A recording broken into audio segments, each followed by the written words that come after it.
Hey everyone, my name is Brendan Peters. I'm part of the team here at Focus 412. Philip, we have another coach conversation that we're super excited about. We have a new director cohort coming out. Why don't you tell us a little bit about that? Yeah, the idea about a director cohort is one getting directors that primarily the entry level of staffing at most churches together to learn what does it mean to actually lead at that level. What we've seen time and time again is as an organization gets set, they begin to really add layers of leadership. We recognize that a lot of times a director that's maybe up here is leading down a layer or two even. And so when we begin to right size that organization in terms of the expectations for each of those layers, we realize there's a little bit of a competency gap. And so it's been our heart to come alongside churches and to help equip churches. And if that's in the area of training and resourcing and networking with other directors that are maybe doing a similar role, then we thought, man, let's create a space for something like that to happen. So I'm really pumped for it, and I'm excited even for what these cohorts are going to do for our directors that are involved in many different churches and many different places, but hopefully the same heart, same mission. So Yeah, that's awesome. We talk about how the director role is really the conversion point of ministries. Can you tell us a little bit about what that means and why the director role is so vital to the success of our churches? yeah, for sure. That honestly, that first session, we're going to talk about what it means to actually be a director, the overview of that role, and that's one of the words that we're using is conversion point, because what it does is it takes the vision of the church, the vision of the pastors and the leaders, and it has to right size it to that very specific area of ministry and then distribute that to various teams and various leaders that are now most likely at the volunteer level. And so really, let's use guest experience, for example, is to say, okay, how do we adapt that mission and the strategy or the goal that we have this season? And how do I help make that a reality for my ushers and greeters and parking team? And how do I help them actually have the culture that we're setting? How do I make sure that they have they're operating within the systems that we've set, that they're carrying the standards and the expectations that we've clarified, and really helping make sure that it's embodied in my department. Yeah. And so that's the biggest piece that I would say that these directors really become that conversion point to make sure, hey, everything comes to you. Now you got to make sure you distribute it out. But I'd even say in a multi-site concept, those directors at a location really become the linchpin for the effectiveness of multi-site ministry. And I do this because in my mind, I'm seeing, hey, I report to my campus pastor, but I also have a dotted line to my um, central ministry lead, I guess you could say. And it could be that they're a lead at another location, but they're over that ministry area collectively for the church. So let's use groups for an example. So if I'm a groups director at a location, I report to my campus pastor, and I also have the central groups pastor, central groups director that I'm responsible to, which means this one person becomes the linchpin for the effectiveness of ministry at my location. So I need to not just be a convergent point for the church, but I have to help translate that strategy of ministry even to the location. So I really do believe that this becomes one of the most important roles that a church has. And for most churches, it is that entry level staff position. So when you put all these things together, we start to realize how valuable our directors are and how important it is that we equip them well. So that's why, again, I'm so excited for what we're going to be doing here in the next few months. And maybe you're watching this a little bit later. They might be rolling, but we'll be doing it again soon. So Yeah, jump in when you can. that's awesome. It's going to be so helpful. When we think about the actual primary function of the director role, we talk about the structure of the ministry, the stewardship of time. Tell me a little bit more about the last one, which is aligning vision and goals. Yeah. Yeah, The way that we're doing it is we've got a lot of different topics and ideas that we're think are pivotal, really vital for our directors to embrace and embody. Some of that is structuring their team, it's recruiting and developing leaders, it's retaining volunteers, and um, but a big chunk is this idea of how well do I know my ministry area? And I think that comes down to what metrics are we tracking? What data do we have? How do we not just track that data and store that data, but how do we analyze it? And what does that tell us about the health and the condition of our church or our ministry area specifically? And think of it like vital signs. Like when you go into the doctor and you check in, they're gonna check your pulse, they're gonna unfortunately weigh you. Sometimes they check your height. I don't know if they still do that for adults, but like when I take my kids in, that's what they do, and so they're trying to get a good sense of where you're at. And it's not just to log, but to look at the trends of where you've been, so if you lose a lot of weight, there's some reason for that. Or if your cholesterol jumps, then there's a reason for that. And so it's the same thing with our ministry areas, is we use these almost as, okay, what's the trend? What do we need to look at? And they're almost like a dashboard lights that are lighting up and saying, oh, that might be a warning area, that might be a place that we need to look at. And so to use those metrics really to set healthy goals, and to really equip our directors to be in a rhythm or a cycle of what we call strategic planning, and uh, really help move their ministry area forward really well, in areas that they know they need help or needs specific attention in this season. And by doing that, it actually allows you to do something um, in this season that you might not ever do again. You don't have to do, if let's go back to a group's idea, is to say, all right, we're going to do a groups kickoff. We need to add more groups than normal to get to a healthy percentage of people that we want involved in groups. I might do maybe the big weekend push, but I might also do a midweek, almost like come and shop small groups. Let's set up tables and you can meet group leaders. And so creating some of these temporary environments to help uh, reach a long-term goal, we help equip our directors with trying to figure out, how do I do it? How do I set goals, make it very specific, make it very measurable, make it time sensitive?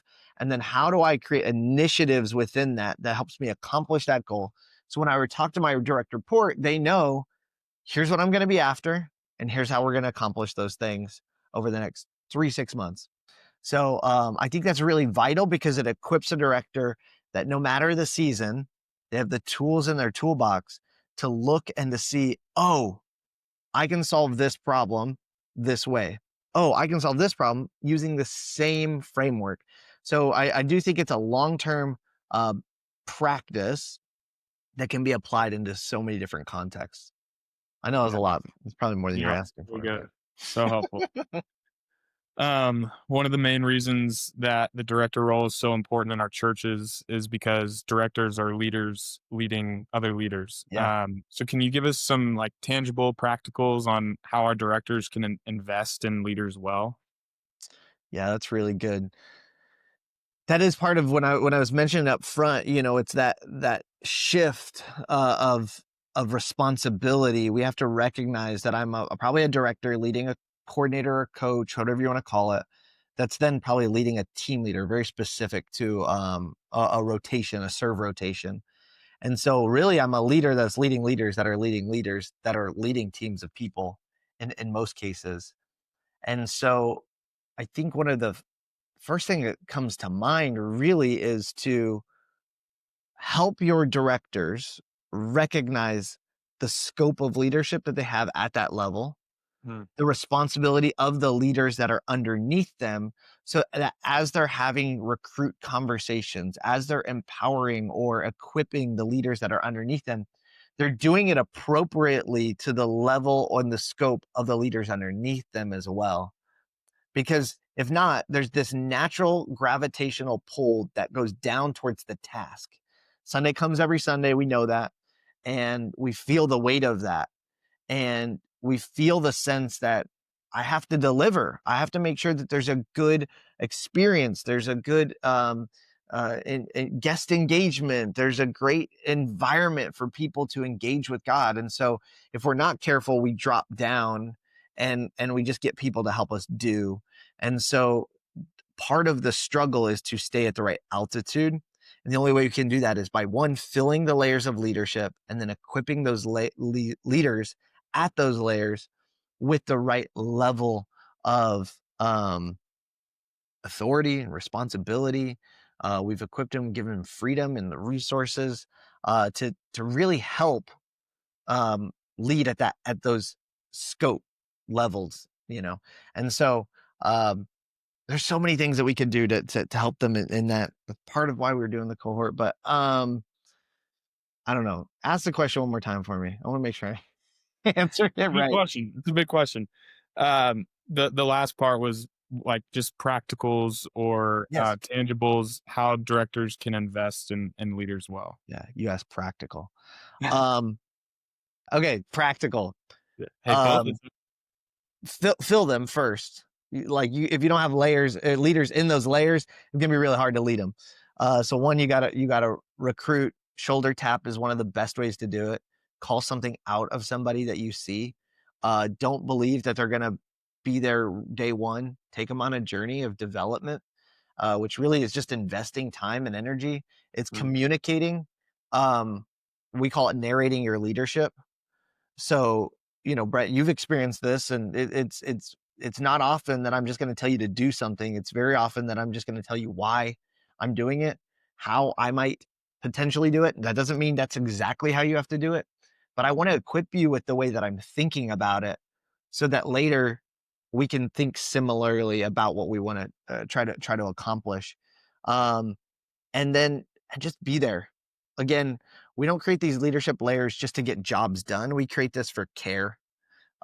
So just asking them, how can I pray for you? How's it going? What do you need help with? What's your greatest challenge right now? Um, are there any questions that you have that I'm not answering or I need to answer? And so a lot of that comes down into this one-on-one relationship. So by creating some space and environment so that you can invest in that, I think is critical, because then you get a good finger again on the pulse of how are they doing, and then what do I need to do to better help you really thrive at that layer of leadership. So it's very different approach of leading a team of people versus leading leaders that are leading teams of people. And that's what, again, you have to know and recognize. The win is that you become a better leader of leaders, not that we have a really great byproduct. The byproduct will come if we make that time and investment. So that being said, you might see a little bit of a quality dip when you first bring a new leader in, because it takes time, it takes energy, it takes effort to make some of those investments, but you end up seeing a big return there afterwards. So yeah. that practical, we Yeah. get to Perfect. It's helpful. great. Awesome. No, it's Well, really good. we're pumped for Director Cohort. Tell us to close. Where do we go? Where do Yeah, we find you? Who to that's reach out? really good. Well, if you're watching this the very first time, there should be a link with wherever this video is, that points you to it. If you don't have one coming up, we will have one soon. But I would really highly encourage, if you are a director, if you have directors on your team, to just consider how to make this an investment and a priority, because it really will be.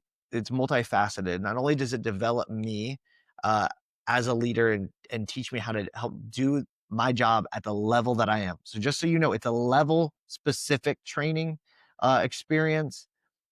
And then we have to apply those principles and practices to my lane of ministry. So we may have uh, kids directors and student directors and groups directors and production directors and worship directors all together, learning what it means to direct a department, and then I have to contextualize that to my lane of ministry. But it's also going to help because it's going to nurture relationships, rubbing shoulders with other people that are doing things in a similar way, hopefully at a similar church size too, so that I can continue just to even develop my network of relationships and friendships.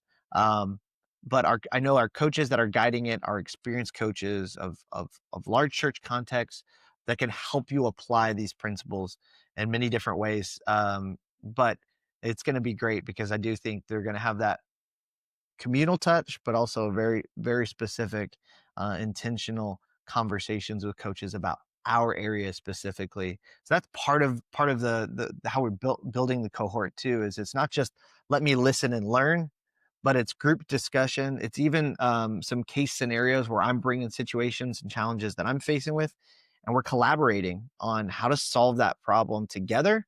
Because again, it's back to what I was saying. We want to take our own medicine. We want to create an environment that's teaching me how to think, not just do what we're telling people to do. So overall, it's gonna be great. You can always reach out to us, info at focus412.com, if you got questions about it. So hopefully that's helpful. Helpful. Awesome. All Thank you, right. Phil. Thanks, Brett. Can't wait. We'll see y'all soon.